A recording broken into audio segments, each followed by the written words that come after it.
Welcome to Holy Babble, where I express my thoughts and opinions on culture, religious doctrine that is taught to us in church, and how sometimes that doctrine might be seen more as babble than Bible.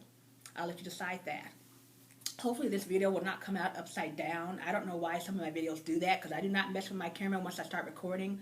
I do multiple videos, and I don't know why one out of two comes out upside down. But if you're on a tablet or phone, just turn that bad boy around. Okay, if you're on a desktop, sorry, you might have to just listen to the watch. But hopefully it comes out. I tested it before I did it today, but hopefully it comes out okay, because it takes a lot of work to redo this thing, because I'm so into it when I record it. But hopefully you can, I'm not upside down right now. We'll see. I actually went to a Michael W. Smith Amy Grant concert this past week, and it was a great concert. I was masked up, and vaccinated. It was a great concert.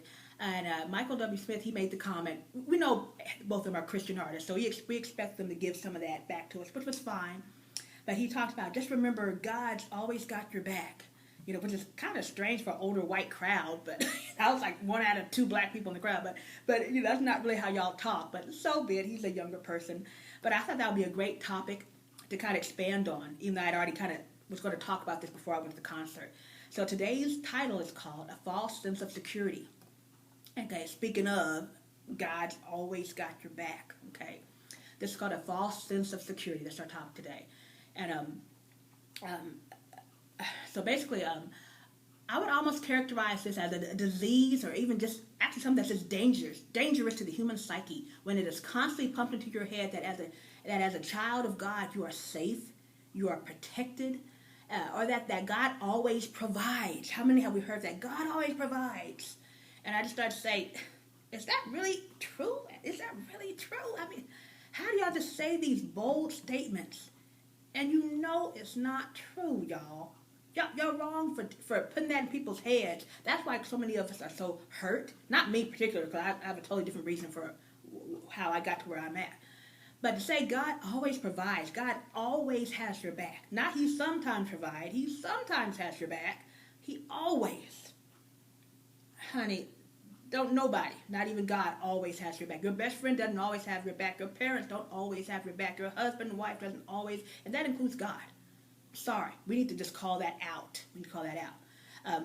That way of thinking leaves you unprepared or ill-prepared and distraught when you are not provided for, and when you are not kept safe. Right? How many times things happen? Who are you gonna blame? I can't believe this. How do you destroy my whole family? You are not kept safe all the time. Okay.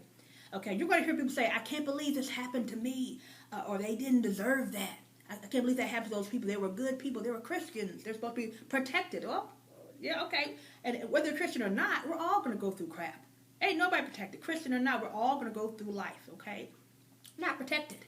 And I don't know why you want to make people think they're protected. Just dip you down in some tap water. That's your cloak of shield. That's your shield from life. That's not going to happen, folks. But you always hear that. And then you always think, who did deserve it? Okay, if these people didn't deserve it. Now, it doesn't mean we don't have some people on our list. Yeah, I know some folks who deserve that. But I'm just saying, well, who did deserve it? Those people didn't deserve it. Are you going to throw somebody else underneath the bus in their place? And who should it have happened to? Okay, we know you're in shock and disbelief. But good things happen to good people. And, bad things happen to good people, and good things can happen to bad people. There is no only bad things for bad people, only good things for good. It just doesn't happen. You get a little bit of both. Everybody gets a little bit of both, okay? And who do you blame when bad things happen, right? Who do you blame? Okay? Usually, when you get really, when you really feel like you've been done over too many times, you question, right? Christianity makes you feel like you are superior to everyone else. Like you have a protective shield, guarding you from all the evils of the world. And I think that's just a dangerous thing to make people think that you're safe, or that there's something you can do enough here and there and you'll be safe. It just doesn't work like that. Sometimes that evil can come from within the church. It's not always outside the church. It's sometimes within the church. Okay? And y'all know what I mean by that. Plenty of stuff goes on inside the church. We know about that. If it ain't our church, somebody else we've heard about. We know about that, right? So you're hurt, you're angry, you're disillusioned with God. You might go through the stages of grief, right? Until at least you get to that point of acceptance, if you ever get there. Not everybody gets there, okay? But first you're in the disbelief, or something just like stages of grief. I think there's 4 stages: disbelief, anger, and then you kind of come to acceptance or whatever. You kind of say, okay, this is what it is. I have to deal with it. And some people deal with it the right way. Some people deal with it the wrong way. All right. So it's natural for those who care about you to try to console you and say, this is just a test, right? Listen, what do you say when crap happens? Of course you say, I can't believe that you're just out of sorts. I can't believe, you really can't believe it. So that's what people say. That's natural to say that. But people will tell you, this is just a test from God. God is testing your faith, right? And so after the Garden of Eden, I think it's kind of pretty apparent that we are not good test takers. We screw up a lot of tests. We are not good at taking tests, y'all. We put a big fat F on every test we take. We fail every test. Well, a lot of tests we fail. We won't say we fail all of them. You are tested by God. If you lose a child, that's what they say, you're being tested. If you lose a child and your family is torn apart by that, you can't keep your family together. You failed that test, right? So God tested you and you couldn't do it. It was too much for your family. Are you a weaker Christian now because your family got torn apart, from a child's death, and you couldn't stay together anymore? Are you a crappier Christian now? You're not worthy of God's love? I'm just saying, sometimes people kind of act like that, that you're supposed to be the super strong person, and sometimes you're not. Are you unworthy of God's grace? Of course not, but I'm just saying, are you going to get kicked out of the church now? Would that make you, is that going to make you grow in faith? I doubt it. No, because we have forgiveness from Jesus. That's why Jesus came down, right? He forgives us of our sins. But sometimes it's great that we know Jesus is supposed to forgive us, but humans are a little bit slower to forgive, okay? A little bit slower. No, well, so we're being tested. This is a test. If you've ever been on the computer, and plenty of y'all have, you're on the computer right now, and you may have seen I am not a robot, the test they give you, I am not a robot, where you have to choose a picture, usually sometimes a word Scrabble, and you say, okay, pick out the bicycle or the boats, the buses in this picture, right? And you know how sometimes at the bottom they'll say reset or change photos or change word Scrabble. I can't read the numbers, the letters, right?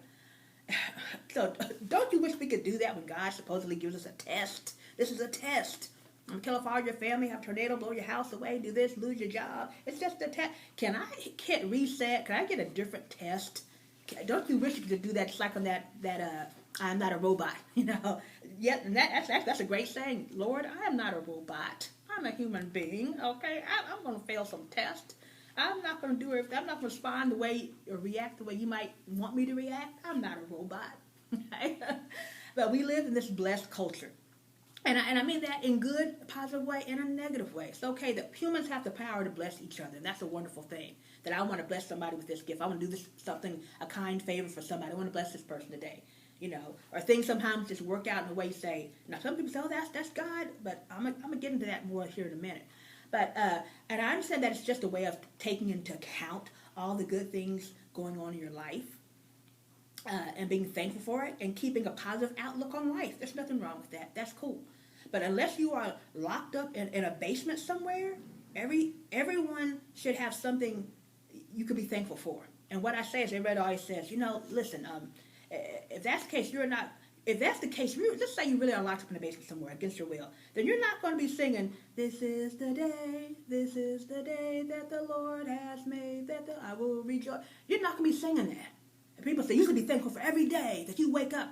Somebody who's locked in a basement against their will, who was about to get killed, they're not going to be thankful they woke up. They're like, please just get it over with. Just take me now. Please just get over with. Then they know nobody's coming to save them.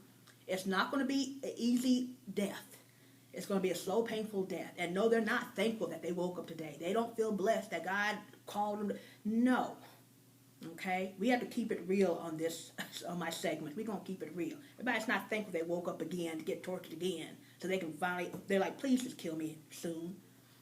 I'm going to stop this right now because I'm getting to 10 minutes. We're going to continue in the next half. Thank you for watching.